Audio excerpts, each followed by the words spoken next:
Hola, buenas tardes a todas, a todos, bienvenidos, bienvenidas a esta semana, a la semana número 12 de estos encuentros que realizamos 2 veces al año, que denominamos Semana Virtual UNIPE, y que tienen que ver con, por un lado, dar a conocer a la universidad su trabajo, su gente, sus estudiantes, su comunidad, y por otro lado también intercambiar, alimentarnos de una comunidad amplia docente nacional. Ese es nuestro fin, nuestro interés de estos encuentros que hacemos al año. En particular, a mí me toca presentar, yo soy Fernando Bordiñón, profesor de la casa, en particular en este rol que estoy en este momento, trabajo como profesor de profesorado de informática, y me toca presentar un encuentro, una exposición y después un diálogo distinto en general a los que habitan estos espacios de la semana virtual. Y tiene que ver con que estudiantes avanzados del profesorado de informática, en el caso de Jonathan Luján Cardoso y Agustín Fabricio Cachaquián, ellos que han sido estudiantes míos también en varios espacios, en varias materias, ellos manifestaron el interés de dar un testimonio, pero desde el alumno, y no desde una obligación que le haya dado algún docente o algún mandato de un directivo, sino desde una propia voluntad de qué significó que al empezar a estudiar, en un momento, de golpe, interrumpió como un emergente, como lo distinto, la inteligencia artificial generativa, y cómo vieron ellos esa irrupción en su rol de estudiantes, cómo vieron ellos también esa irrupción en el desconcierto, los dilemas que causó, que está causando. Y ellos lo que van a hacer aquí, en esta presentación que le pusieron por nombre el auge de la inteligencia artificial generativa en el medio de la carrera del profesorado de informática en la Universidad Pedagógica Nacional, lo que van a dar cuenta es de un relato muy rico, con muchos elementos de valor. ¿Por qué lo cuento? No, a ver, no estoy suponiendo lo que van a hacer. Yo he leído, han escrito esto y lo han formulado y han hecho una suerte de informe, y es muy rico también tener eso que vaya desde el testimonio real de los estudiantes, cómo estos nuevos elementos, cómo estas nuevas aplicaciones que de forma simplificada están, por un lado, analizando textos, pero por otro lado también están produciendo textos sintéticos, están, digamos, entre comillas, haciendo las primeras vinculaciones con la educación en general y con la educación en informática, en computación en particular. Así que bueno, ya presentado ello, presentado el espacio, presentado la intención, los dejo con ellos, y recuerden que ahí en el chat, aquellos que quieran recibir una certificación de asistencia, hay un formulario que pueden completarlo y después recibirán por mail esa certificación. Así que bueno, adelante Jonathan y adelante Agustín.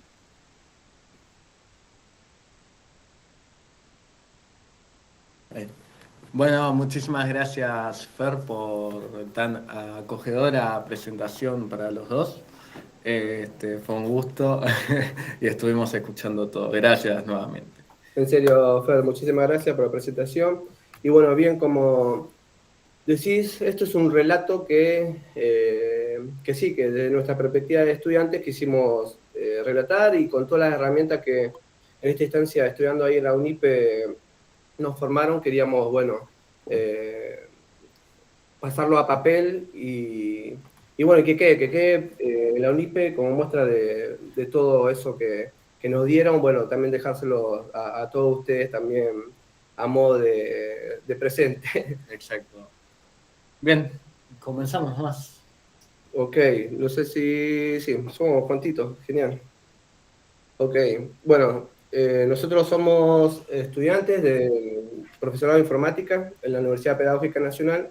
Estamos ya en el último tramo de la carrera, ya la semana que viene comenzamos el último cuatrimestre. Y bueno, ahí como bien lo dice el título, ¿no? En el medio de la carrera pasó algo que irrumpió la manera que veníamos aprendiendo, que más se trataba en el tramo, en el trayecto y más que o sea, en el recorrido más que en el resultado, ¿no? Y bueno, y eso siempre sucedía, por ejemplo, dentro del aula, o sea, entre compañeros, el ida y vuelta con los docentes, etcétera.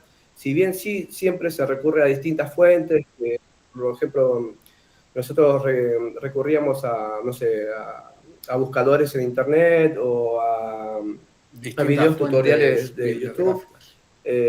Nada, queríamos relatar eso y cómo hubo un cambio a partir del 2023, 2024 ya empezamos a notar que esto surgía, y también esto lo vamos a acompañar con unas encuestas que le hicimos a nuestros docentes también para ver si ellos también pudieron ver algo parecido. Exactamente, Jonathan.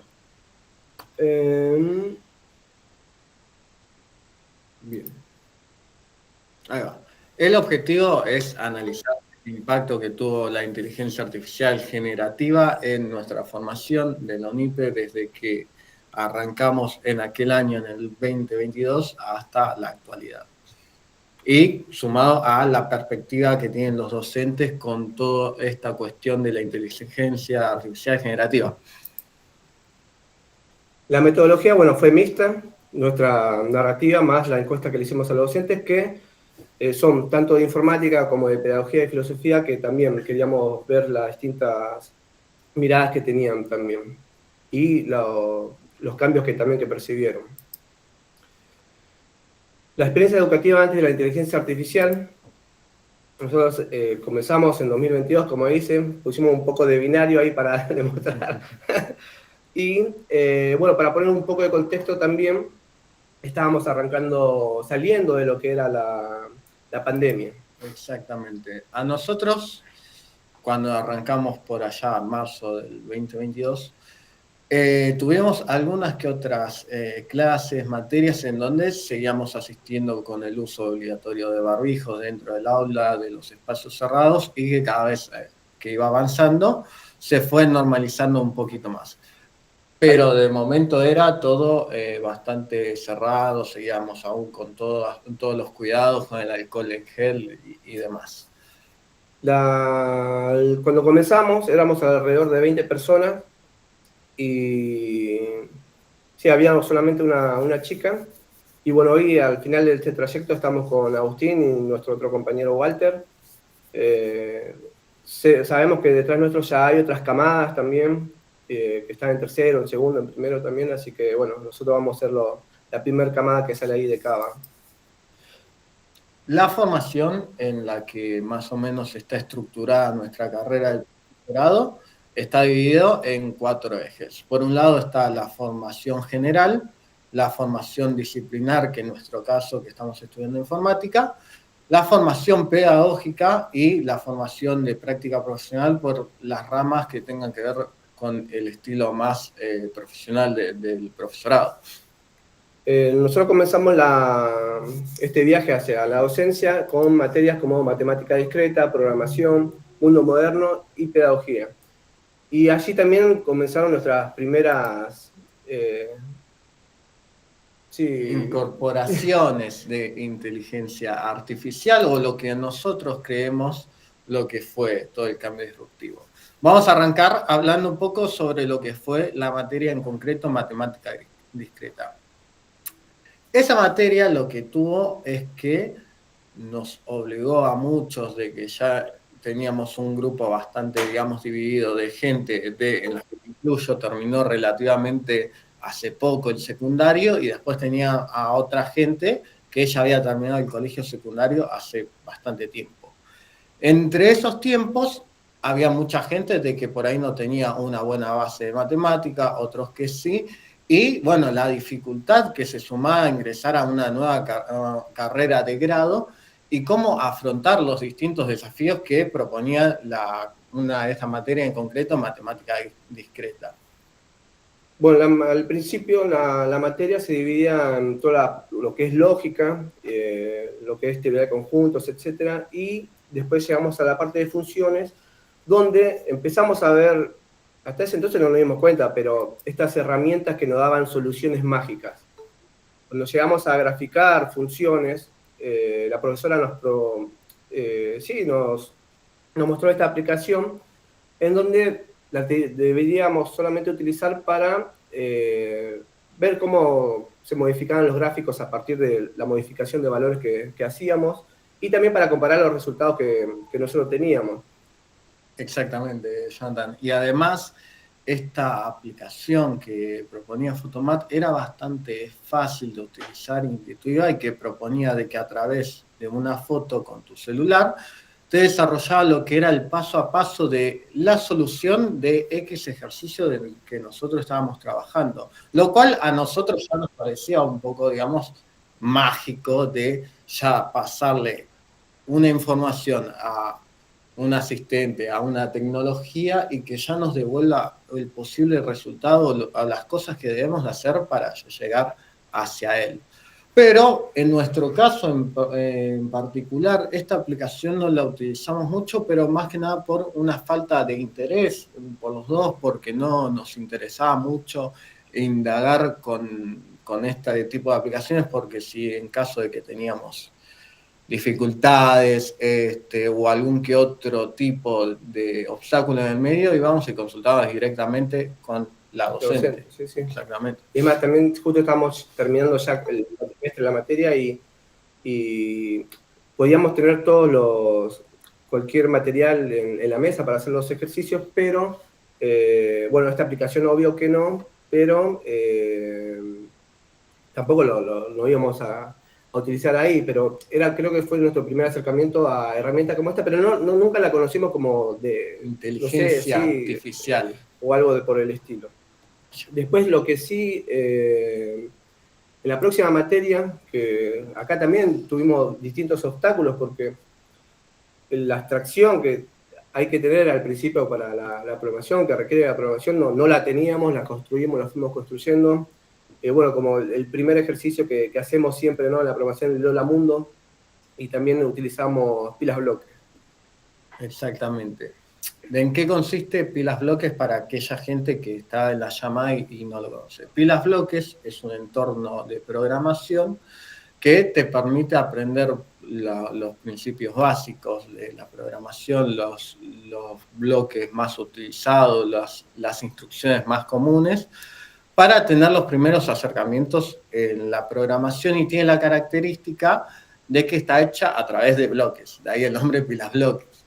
Es bastante fácil de utilizar, muy intuitiva, y al día de hoy ha evolucionado bastante de cuando nosotros la estábamos empezando a utilizar, que seguía como en un auge muy con mejoras. Hoy por hoy tiene hasta mensajes que te dicen para seguir ayudando al que entra al sitio a aprender a programar, cómo tienen que llegar a una cierta solución o qué cosas les falta para llegar a una solución lo más óptima posible, hablando de un estilo justamente de programación todo estructurado, digamos.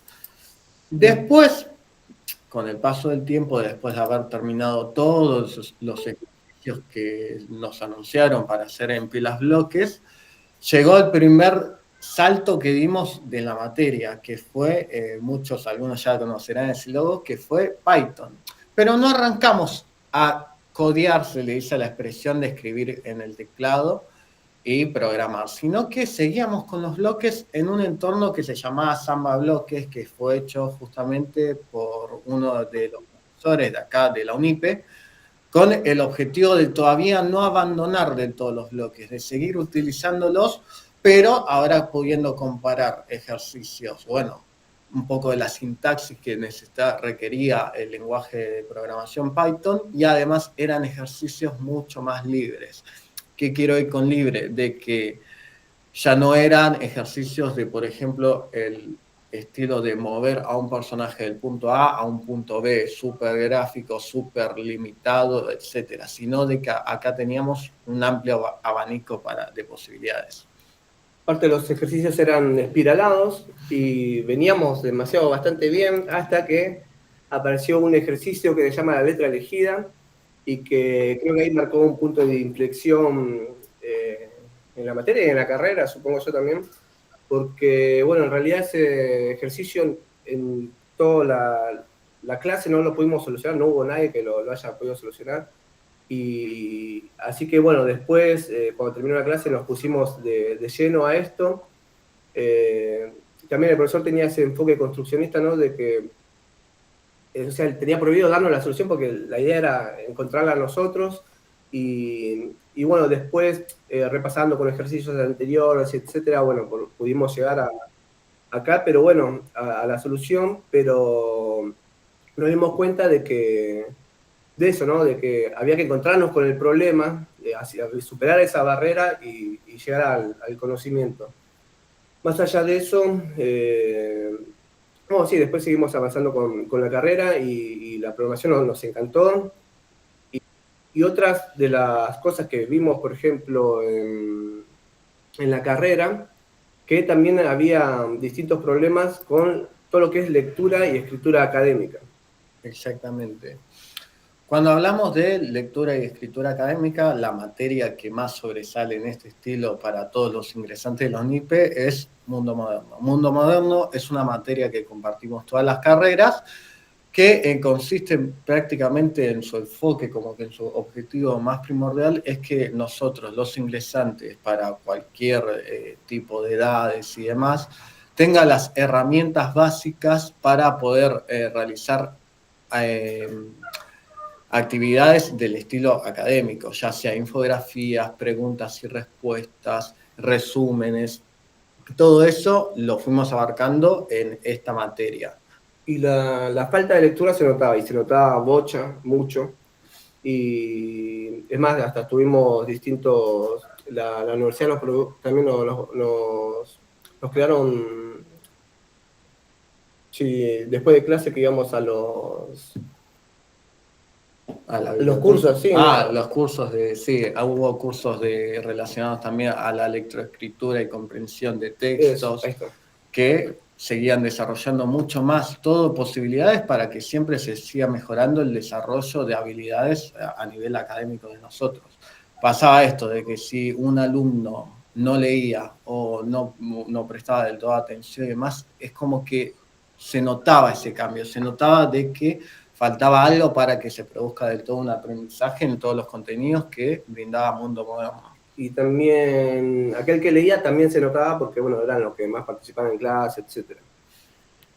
Bueno, así todo, hasta acá pudimos más o menos contar cómo fue esto antes del auge, ¿no? Y al principio nuestros profesores nos querían matar porque, bueno, hacíamos cada burrada, pero nada, después con el tiempo eso fue moderando, ¿no? Y bueno, en realidad nuestros docentes ayudaron a construirnos, a formarnos. Esto era siempre un ida y vuelta para ir mejorando, superando obstáculos, y lo hacíamos en conjunto dentro del espacio áulico. Claro, todo proceso que fue de error nuestro, que tuvimos nuestras equivocaciones, por supuesto, como todo estudiante nuevo, ingresante, fue lo que nos formó para que nosotros estemos donde estemos actualmente y que construyamos una base todavía más sólida de conocimientos en prácticamente todas las 4 ramas disciplinares que mencionamos anteriormente. Y bueno, llegó el 2023, ya finalizando el segundo año de la carrera, y llegó ChatGPT. Y acá lo novedoso que hubo es que, a nuestro parecer, llegó de la mano de los alumnos, de los estudiantes, porque siempre ocurría esto de que el profesor, el docente, te proveía de distintas herramientas, pero bueno, ellos también estaban al tanto de que había una manera de hacer trampa. Entre comillas, exactamente. Sí. Bueno, el primer encontronazo que tuvimos sí, ChatGPT o inteligencia artificial generativa que bocharon fue en psicología, donde un grupo presentó un trabajo donde había material y bibliografía o temas que ni siquiera habíamos visto en la cursada.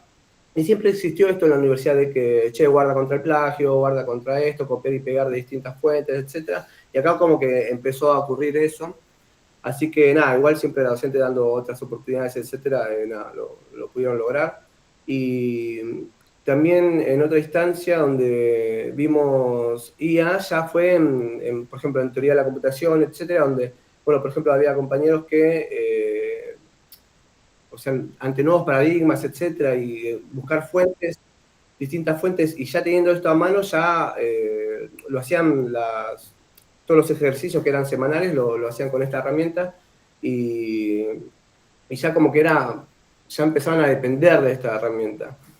Pero por suerte, ya también en tercer año, empezamos a tener materias en didáctica de la programación, que ya empezamos a ver estas tecnologías, cómo se estructuraban estas herramientas de inteligencia artificial, cómo funcionaban, pero también los sesgos y la brecha todavía que generaba, ¿no? Sí, fue un antes y un después el 2023 para tanto nosotros estudiantes como para los docentes, porque la llegada de esta nueva herramienta a las aulas, que todavía no conocíamos por ahí sus usos más éticos, sus usos más correctos de implementarlos y demás, estaba todavía en un momento de experimentación.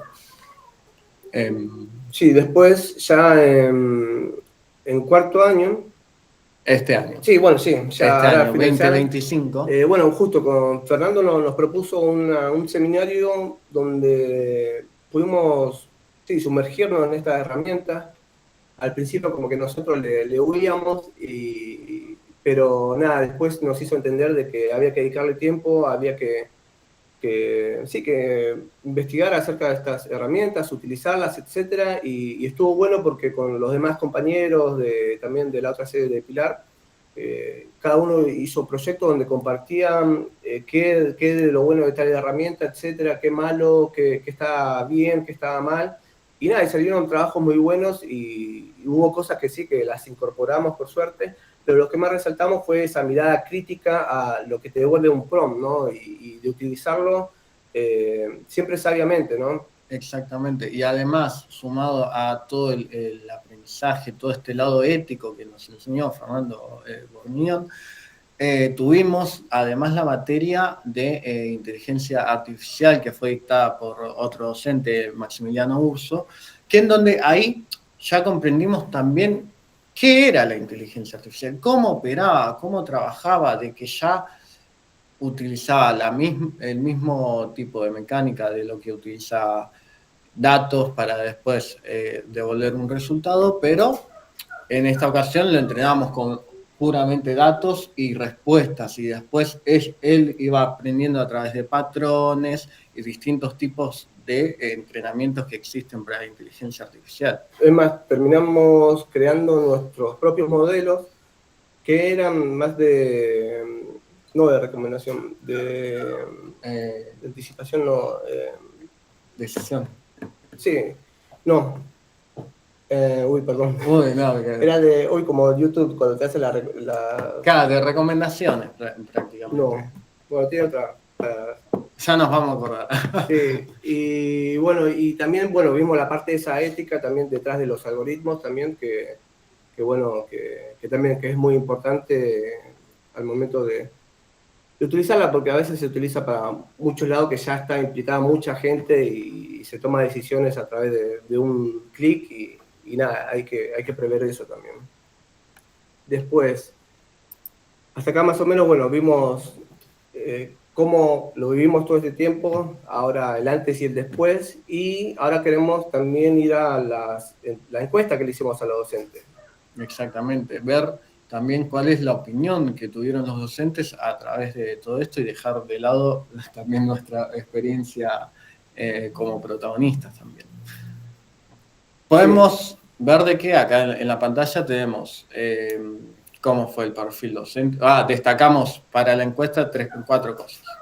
Preguntas en relación a su perfil docente de que tiene cada uno, cómo hacían los docentes antes de la inteligencia artificial generativa pre-2022 y los cambios que hubo el 2022 con la inteligencia artificial generativa y por último, acción docente a todo esto de los cambios.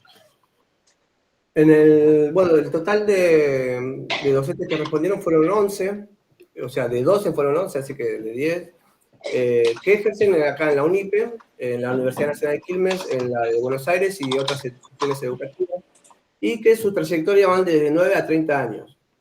Y las materias que dictan son programación desde 1 a 4, base de datos, redes informáticas, pedagogía, didáctica de la informática, filosofía, ciudadanía digital, seminarios y residencia. Y en promedio trabajan siempre con aulas entre 25 y 50 personas, desde el nivel secundario hasta terciarios y universitarios. Bien. Perfil docente. Nosotros una de las preguntas que hicimos fue, ¿utiliza actualmente alguna herramienta de inteligencia artificial generativa como ChatGPT, Gemini, Copilot, etcétera, con fines pedagógicos?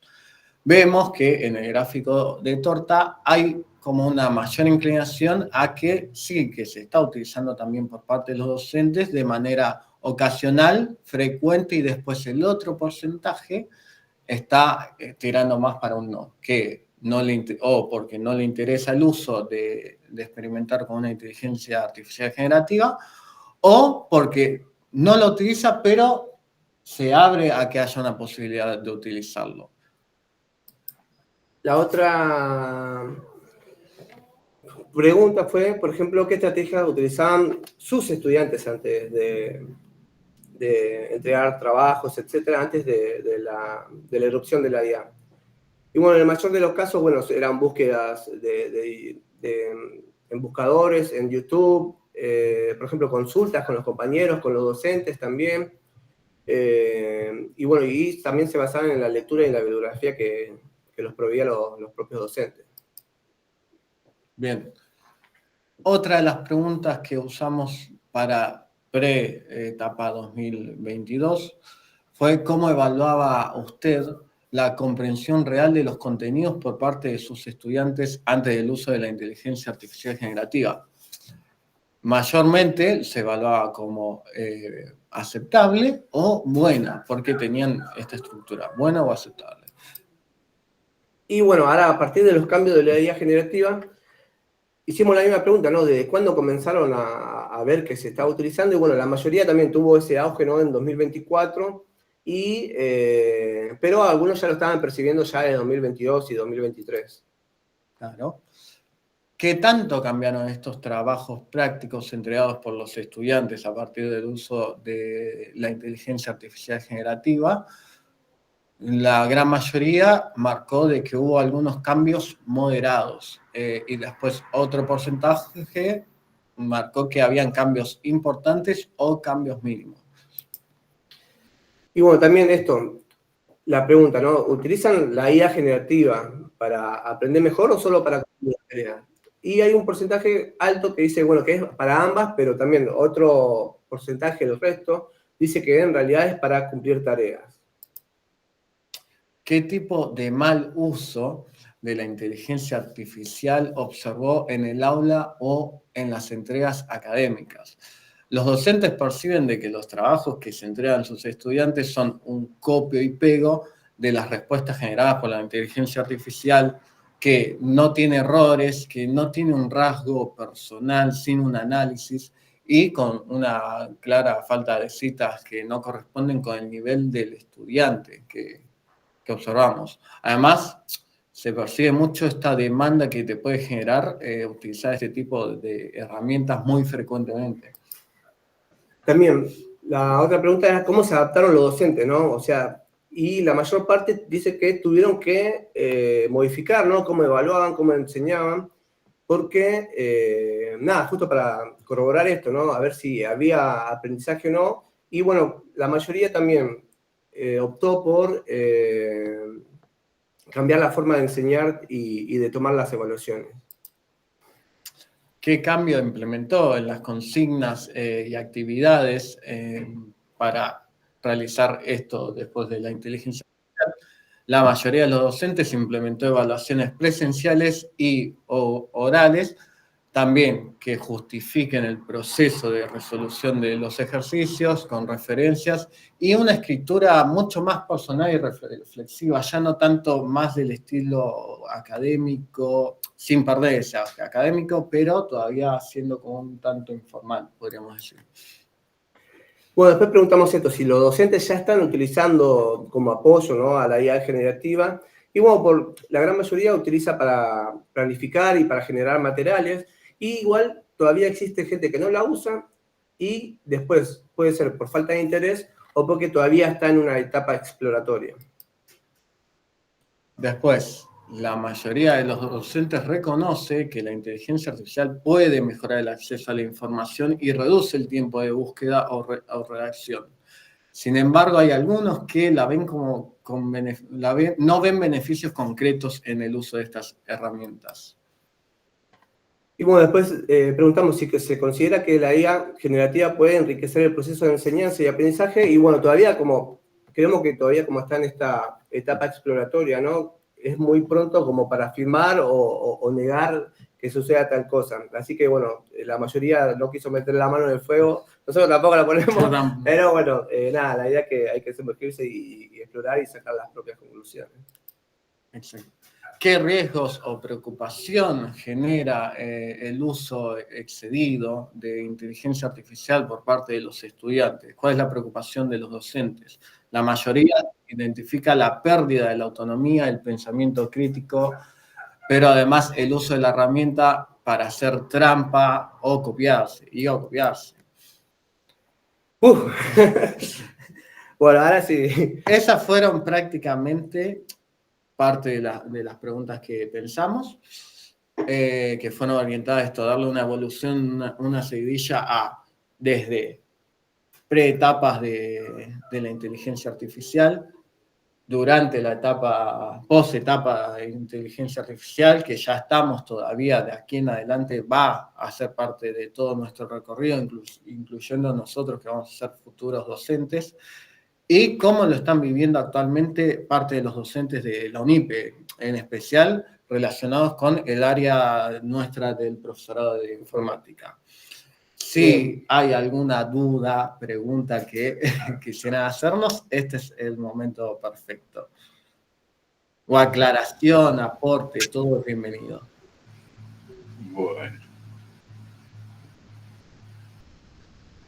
Bueno, yo por lo pronto, felicitaciones. Es un ejercicio profundo de evaluación, de metacognición, el que han hecho y el que se han enfrentado. No es fácil salir a veces del rol de estudiante regular, traccionado por el trabajo docente, a escapar y poder. Siempre me gusta hablar de que estamos en un tsunami tecnológico en relación con nuestras herramientas, y los tsunamis tienen ese problema de que te mueven para todos lados, te tiran para un lado, te tiran para el otro y no te dejan un minuto para pensar. Y si tenés que pensar y tenés que reflexionar, lo tenés que hacer moviéndote. Y bueno, creo que un poco lo que nos está pasando en este momento con este tipo de herramientas disruptivas que también caracterizaron ustedes con este relato de lo que está pasando adentro. Así que bueno, abrimos la charla, no hay problema, el diálogo, por favor, puede ser por el chat o directamente abran el micrófono y expresen su reflexión o pregunta. Bueno, yo me sumo también a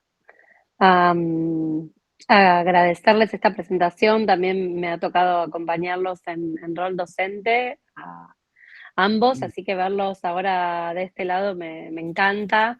Y bueno, de todo lo que presentaron, que me parece súper interesante, en realidad tengo un montón de preguntas, pero hay una que me da vueltas puntualmente. Me gustaría preguntarles si el tema de los sesgos lo pudieron ver también en áreas más duras, como ser las matemáticas, la programación, o en algún punto es algo más que se puede quedar limitado más a estas materias que son de las áreas de formación o donde ya hay una mirada más de elaboración de textos o de trabajos académicos, pero si sintieron que, o más que sesgos, en donde sintieron que el apoyo de la inteligencia artificial, el otro como docente, se ve claro que lo ha hecho una máquina y no una persona. Si tienen claro un poco como para contarnos eso, en estas materias. Nos pasó, por ejemplo, que al momento de que vimos que ya estaba inmersa, nosotros le hacemos preguntas a los docentes.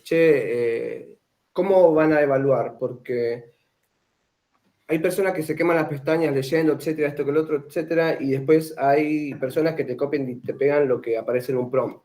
Entonces, ¿qué va a evaluar? O sea, el sacrificio que hace uno, etcétera, lo que sea, o lo que te devuelve un prompt.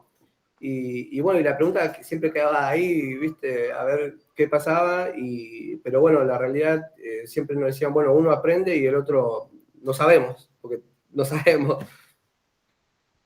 Y nosotros también igual recurríamos a distintos IA Detector, ¿no? Sí, distintas herramientas que también, bueno, para ver, obviamente, herramientas que detectan inteligencia artificial en los trabajos, no son, también queremos aclarar esto, ¿no? No son del todo, digamos, 100% confiables, pueden tener algún que otro error, porque al fin y al cabo sigue siendo otro software más, no queda todo eludido, pero puede ser una buena herramienta para dar ciertos indicios de qué cosas sí, qué cosas no puede tener. Buenos sesgos por ahí también, hablando con respecto a tu pregunta, Nati. En otras áreas mucho más duras, cuando a nosotros nos tocó, por ejemplo, la materia de probabilidad y estadística, que también hace mucho más hincapié a lo que son las matemáticas en general y su subrama, podíamos notar de que pudo ser también de gran ayuda en cómo desarrollar ciertos ejercicios y demás, pero como siempre lo venimos planteando con Fernando y demás, y que damos siempre el visto bueno, es a cómo utilizar estas herramientas de manera crítica. Hubiera sido totalmente diferente lo que fue nuestro aprendizaje si agarrábamos los ejercicios que nos pase cualquier docente. En este caso, probabilidad estadística. Se lo damos servido y que, listo, respuesta, copiar, pegar y ya está. Ahí no se va a producir un aprendizaje, pero por parte de ninguno. A lo sumo podemos ver qué pasos hizo, pero no hay un enfrentamiento, no hay un conflicto que tenga nuestro cerebro para que se produzca un desarrollo cognitivo en cuanto a estas materias, estos ejercicios. Cuanto más nos enfrentemos, estemos problematizados, luchemos con estas problemáticas, es donde más nos acercaremos al conocimiento significativo.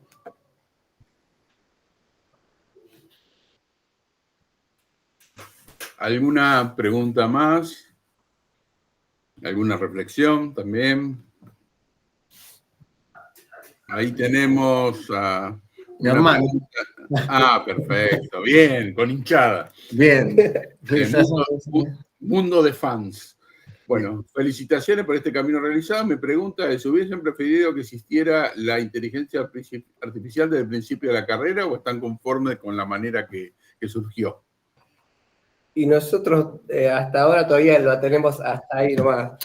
Es más, nosotros estamos muy contentos cómo sucedió nuestro aprendizaje, más en un trabajo creo que de Odis, yo te lo había comentado, o sea, la carrera tuvo un enfoque construccionista tremendo y pudimos desarrollar conocimiento y superar un montón de barreras que aprendimos un montón también, y lo quisimos reflejar también acá en este trabajo, y en realidad acá nosotros podíamos haber participado, no sé, promocionar la universidad, lo que sea, etcétera, pero nosotros decimos, no, con todo lo que aprendimos podemos hacer algo más. Y bueno, justo quisimos marcar eso el antes y el después. O sea, nosotros ese ejercicio, la letra elegida, nosotros se la pasamos a una IA y nos la hizo en 5 segundos.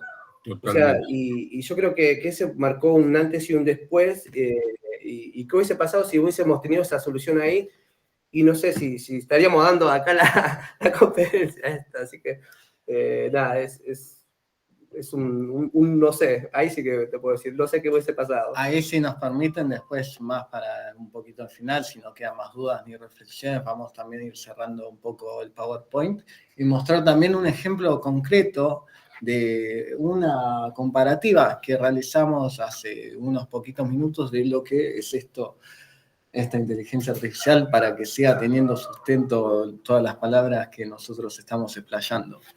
Hicimos la diferencia entre ese ejercicio, nuestra solución en aquel momento, que estaba intacto, ahí lo teníamos guardado, y lo que nos devuelve una IA hoy 2024, después de 2 años que nos presentaron ese ejercicio. Perfecto. A ver, una pequeña reflexión. A ver, estas herramientas son totalmente disruptivas. O sea, no son herramientas como veníamos, la progresión, la técnica, la ciencia y después la aplicación a partir de la tecnología, como nos tenía acostumbrado de pequeños saltos con cierta continuidad. Acá hay una disrupción. Porque tomando las palabras del filósofo de las ciencias de la computación, Luciano Floridi, un italiano muy lúcido, él habla de que es la primera vez en la humanidad que las personas han podido generar agentes, o sea, a estos artefactos algorítmicos los llama agentes sin inteligencia. O sea, agentes que son capaces de realizar tareas sin necesidad de explicitar el plan para la realización de la tarea, porque hay una forma de agencia codificada que les dice cómo hacer ciertas cosas.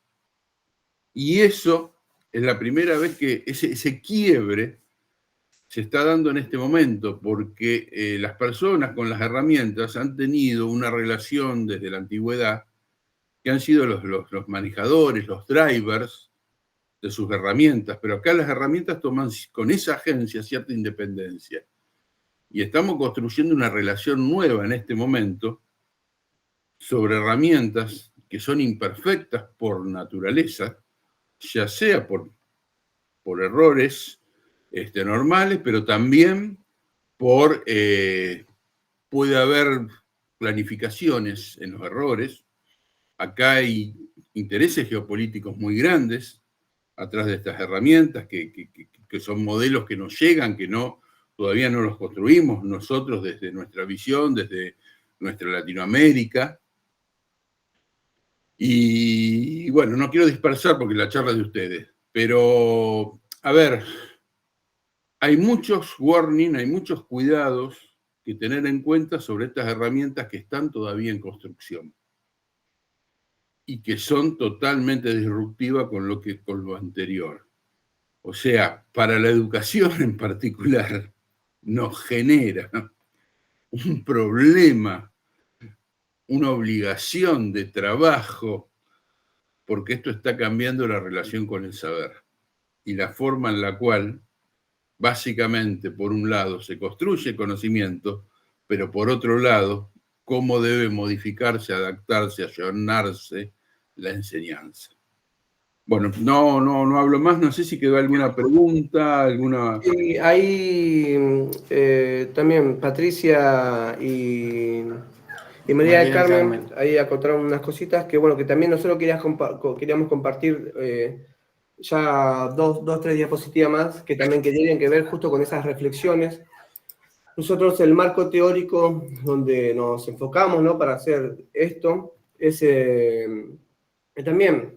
Nosotros sentimos que justamente lo que decían ella, ¿no? Es algo más amplio, ¿no? Es algo ya cultural y social, no es que son tecnologías que son herramientas. Ya cambia nuestro modo de pensar, de cómo nos comunicamos, de cómo aprendemos. Entonces, hay que... nosotros vimos mucho lo que es alfabetización digital en las escuelas, en la universidad, Y también tiene que ver con eso. Y hay dos momentos, ¿no?, donde dice esto en la escuela. ¿Qué pasa? Se produce un choque, ¿no? Y que tensiona justamente eso, los procesos de enseñanza y aprendizaje. Entonces nosotros titulamos esto como aprendizaje y alfabetización digital en tiempos de inteligencia artificial generativa, donde también lo relacionamos con dos ideas que vimos acá en la universidad. Lo de Castells, lo de alfabetización digital, donde dice que no debe reducirse el acceso al dominio técnico de dispositivos, sino entender como una competencia crítica para actuar en una sociedad en red. Hay que entenderla así, perdón. Y que implica saber navegar, interpretar, evaluar y producir información en entornos digitales, siendo capaces de participar activamente en la construcción de conocimiento.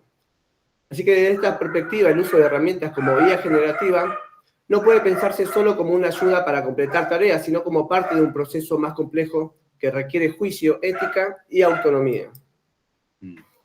Exacto. Además, mucha influencia de la que nosotros tuvimos en el profesorado, en nuestra composición del conocimiento, viene mucho de la mano del enfoque construccionista de Zygmunt Papert, que ofrece una mirada pedagógica que resulta especialmente relevante frente al auge de estas tecnologías. Papert sostenía que el aprendizaje se profundiza cuando los sujetos construyen algo significativo para ellos, a partir de la acción, la exploración y la reflexión, que es parte de lo que nos pasó cuando nosotros no teníamos estas herramientas de inteligencia artificial, de que teníamos que rompernos la cabeza pensando cómo solucionar la letra elegida, que fue un ejercicio súper disruptivo en nuestro cambio, que fue el que nos cambió totalmente las perspectivas, es decir, algo en nosotros no está funcionando bien, algo en nosotros no termina de consolidar todo ese aprendizaje. Y cuando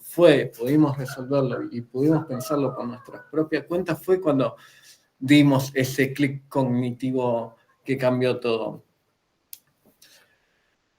Acá seguimos entonces. En este sentido, la inteligencia artificial podría convertirse en una herramienta de andamiaje, es decir, es un apoyo que facilita ciertos procesos cognitivos sin suplantar la experiencia del aprendizaje. Su valor no estaría en dar respuestas, sino en abrir caminos para que cada estudiante construya las propias.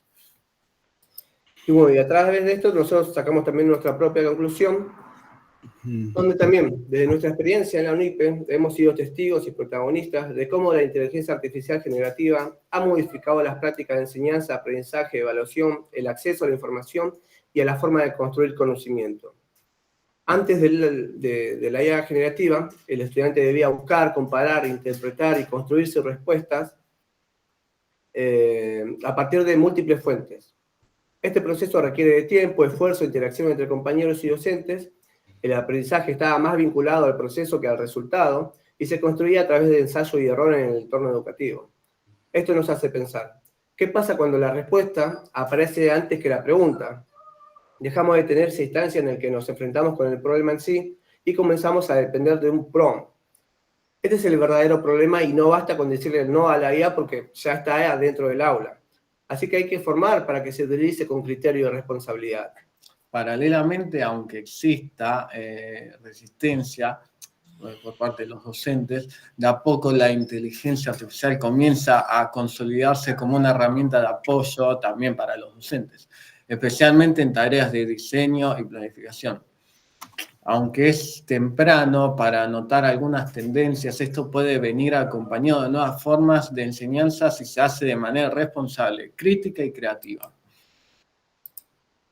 Este trabajo nos interpeló directamente como futuros docentes. En los próximos meses también lidiaremos con el mal uso de estas herramientas dentro de las escuelas, pero también seremos responsables para seguir construyendo espacios en el que se incluya a la tecnología y en el que la inteligencia artificial generativa acompañe el pensamiento, lo potencie y nunca lo sustituya.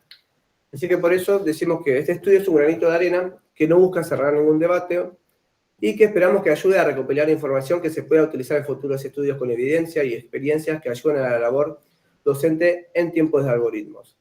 Y también sentimos que este estudio fue limitado porque solo nos basamos en nuestra experiencia No lo hicimos con todos los estudiantes de la UNIPE. Utilizamos docentes que están en la carrera del profesorado de informática. No tenemos experiencia de otros docentes ni de otras carreras, ni tampoco de otros establecimientos. También nos basamos en que, de nuestra perspectiva, para construir todo esto desde el principio de año hasta en la actualidad, lo que no tiene esto una tendencia que no está consolidada del todo, y obviamos mucho nuestra experiencia en las residencias, en los secundarios, donde también vimos la evidencia del uso de la inteligencia artificial en el aula por parte de los estudiantes. Con estas limitaciones solo invitamos a la construcción colectiva para este estudio, sea considerado un aporte más sobre el papel de la inteligencia artificial generativa en la educación. Bueno. Invito a una última ronda de reflexiones, de preguntas y vamos a ir cerrando el encuentro de hoy. Bueno, como siempre, agradecerle por este plus que le dan a la universidad.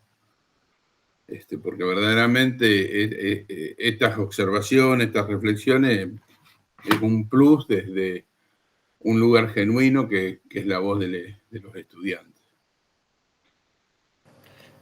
Ahí, María, ¿qué lugar le queda a la escuela como agencia del Estado en estos riesgos? Buena pregunta. Sí. Nos mató. Nos mató. Nada, ya está, la IA ya está en la escuela. Es algo que era súper inevitable, que yo también se lo mencioné también a Fer en otras ocasiones también, cuando, por ejemplo, el uso de cuando fue Google, ¿no? El nacimiento de Google, lo que fueron todos estos espacios donde también se recopilaba información, por ejemplo, el Rincón del Vago, en nuestro caso Stack Overflow, Yahoo Respuestas también podemos considerar, pero también herramientas disruptivas en su momento. Pasa de que era otro tipo de iniciativa la que tratan de buscar estas herramientas. Estas, dentro de todo, podían llegar a incentivar aún así a la investigación de uno mismo, porque no era una cuestión de poner un prompt, la necesidad y dar la respuesta, sino de que yo tenía que ir al prompt y lo que hacía Google es mostrarme todo un abanico de posibles respuestas, y de ahí era mucho construcción de, bueno, investigar, buscar, comprender, y aún así seguía siendo una parte de cosas. Fue disruptivo cuando se tuvieron que reemplazar el tema de abandonar un poco más los libros en físico, ciertos documentos bibliográficos, pero aún así siempre hubo una tecnología disruptiva. En este caso, que es la más nueva, la que más ruido está haciendo, es un papel en el cual... sí, además la tecnología y la educación siempre van de la mano. Si los colegios prohibieran, digamos, este tipo de herramientas, prohibir nunca, digamos, la solución a algo. Se estaría también desaprovechando las cosas buenas que tienen por solamente estos malos usos que se les pueda llegar a dar, que no es la idea. La idea es siempre concientizar cuáles son sus usos correctos, cuáles son los usos éticos también, y que a través de eso puedan ser ellos, bueno, lo que dijimos, abrir sus propios caminos para que puedan tener cada uno su propio aprendizaje. Y ahí está el docente. Y ese es el rol del docente también, que sabe en cada lugar, en cada aula, qué recursos tiene, quiénes son sus estudiantes, qué puede funcionar. Además, funcionar. Otra cosa que decimos es que el estudiante siempre va a buscar un hueco, una ventaja para hacer trampas. Si nosotros quisiéramos prohibir en concreto ChatGPT, bueno, van a agarrar Copilot. Prohibimos esa también, van a agarrar y otra. Y va a ser un círculo vicioso del que nunca se va a cortar, que es mejor buscar una alternativa mucho más inclusiva, que se incluya también, pero que use de manera eficiente. En la década del 70 pasaban estas mismas discusiones que estamos teniendo ahora pasaban con el artefacto calculadora que se hizo masivo. En la década del 70 empezó a pasar y hubo discusiones por años, hacer composiciones opuestas totalmente, calculadora sí, calculadora no. Lo que no puede taparse es el sol, y después eso se reeditó con computadora, después, como dijeron ustedes muy bien, con la época de la red y el acceso instantáneo a información, después se potenció con los buscadores. A ver, lo único que está claro hasta el momento, que los artefactos tecnológicos en el tiempo aparecen con más frecuencia, o sea, se renuevan con más frecuencia, y tienen una potencia mayor en cada estadio de renovación. Ese es el mundo en el cual se está construyendo y la historia viene demostrando eso. Ahora, nosotros desde una docencia crítica, desde una educación crítica, más que clones, replicantes, tenemos que formar gente con una buena relación con el saber y que sean pensadores creativos. Y la creatividad es algo que hoy las máquinas todavía no están pudiendo resolver en sí. Entonces, bueno, esa función de ser pensadores creativos, de ser resolvedores de problemas, me parece que esas son líneas de que pueden ser pequeñas líneas para un poco ir en el camino de una educación superadora. Exacto. Si querés mostrarlo ahí, Ana.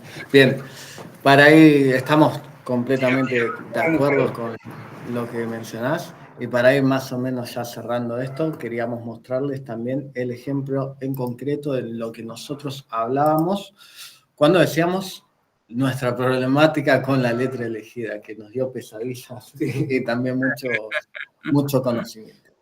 Armamos un collab, no es muy largo, que comparamos las dos cosas. Comparamos lo que fue nuestra solución, que bueno, que ese fue, extraímos el documento que fue hecho en el 2022, en aquel entonces, sin ninguna ayuda de ninguna inteligencia artificial, sin ninguna ayuda por ahí de alguna documentación más allá de las... Sí, salió nosotros, de los PowerPoint que teníamos en clases, y podemos ver diferentes cosas. La solución que está abajo, fue una solución que fue pedida a través de ChatGPT, donde nosotros le mostrábamos cuál era el problema que se nos presentaba a través de una captura de pantalla y le dijimos directamente, resolveme esto.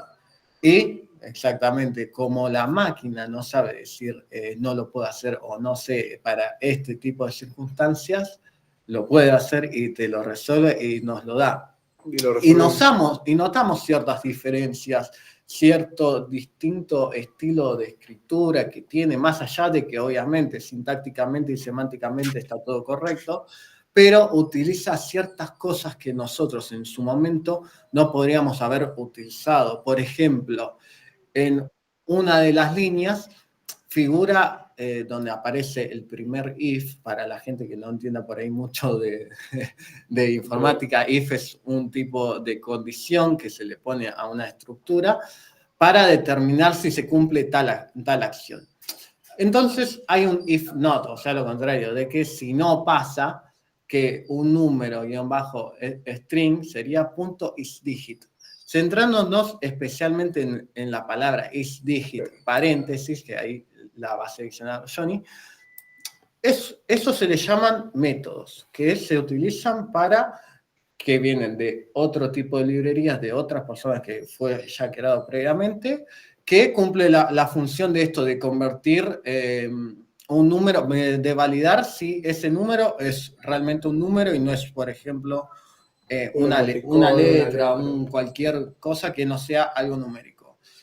Que está perfecto utilizarlo y demás, pero a nosotros el profesor nos planteó qué va a pasar el día de que si nosotros o no conocemos esa herramienta o no existe más o se da de baja, etcétera, etcétera. Sino cómo podemos nosotros implementarlo. Y claro, hay maneras todavía más simples de generar eso, que por ejemplo es ya definiendo, que es lo que hicimos en aquel entonces, definiendo esa variable, ese espacio de almacenamiento donde se va a guardar un carácter como un valor numérico.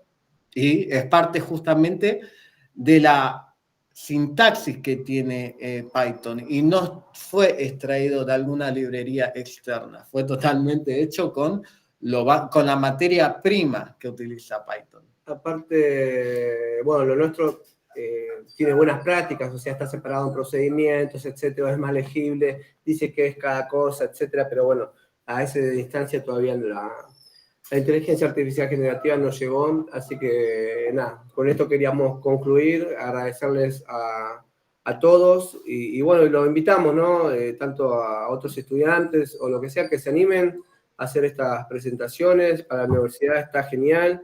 Y bueno, como dijimos, ¿no? Este es un pequeño granito de arena para devolverle todo lo que hicieron para con nosotros.